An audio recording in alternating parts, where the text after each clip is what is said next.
আসসালামু আলাইকুম, কেমন আছেন আপনারা সবাই? আশা করি আপনারা সবাই অনেক অনেক ভালো আছেন। তো আবার চলে আসলাম একটি নতুন ভিডিও নিয়ে।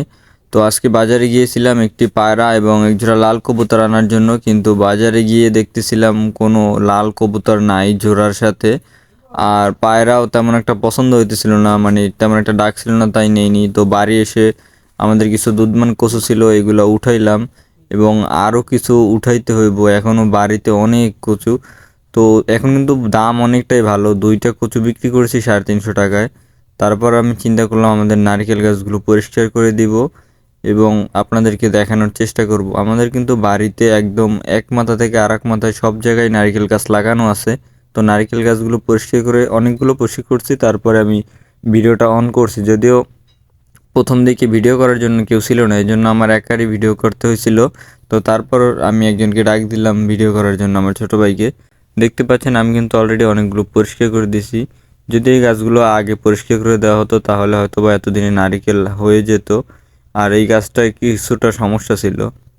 আমি তারপর গাছগুলো পরিষ্কার করলাম, আমার ছোটো ভাইকে ক্যামেরাটা দিলাম যে তুই ভিডিও কর। ও ভিডিও করতেছিল। আর দেখতে পাচ্ছেন আপনারা, এভাবে যদি আপনারা গাছকে পরিষ্কার করে দেন তাহলে কিন্তু খুব দ্রুত গাছ বড় হবে এবং খুব দ্রুত ফলন পাবেন। তো দেখতে পাচ্ছেন আমি দুই সাইডে কেটে তারপরে যখন ওইগুলো টান দেই সাথে সাথে কিন্তু এটা ছিঁড়ে যায়। এটা হচ্ছে নিয়ম। যারা আসলে আগে পরে এগুলো করছেন কিংবা তাদের অভিজ্ঞতা আছে তারা কিন্তু খুব সহজেই পরিষ্কার করতে পারে কোনো ঝামেলা ছাড়াই।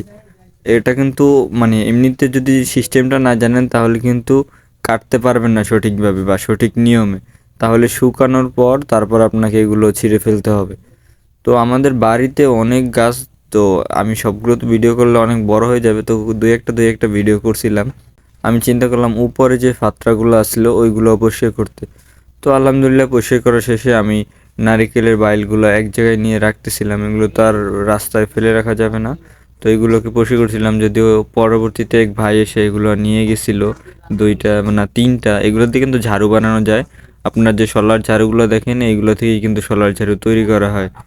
তো আরেকটা কথা, আমি লুঙ্গি পরে আছি, কেউ কিছু মনে করবেন না। তো গ্রামে থাকতে বাসা বাড়িতে কাজ করতে লুঙ্গি পরে খুবই আরামদায়ক। আর আলহামদুলিল্লাহ দেখুন আমাদের সুপারি গাছে এই প্রথমবারের মতো সুপারি আসছে। তো কীরকম সুপারি হয় আমি কিন্তু আপনাদেরকে দেখাবো। তবে দেখুন যে গাছটা সব থেকে বড় ওই গাছটাই কোনো সুপারি হয়েছে না, তবে ছোট দুটো গাছে হয়েছে আলহামদুলিল্লাহ।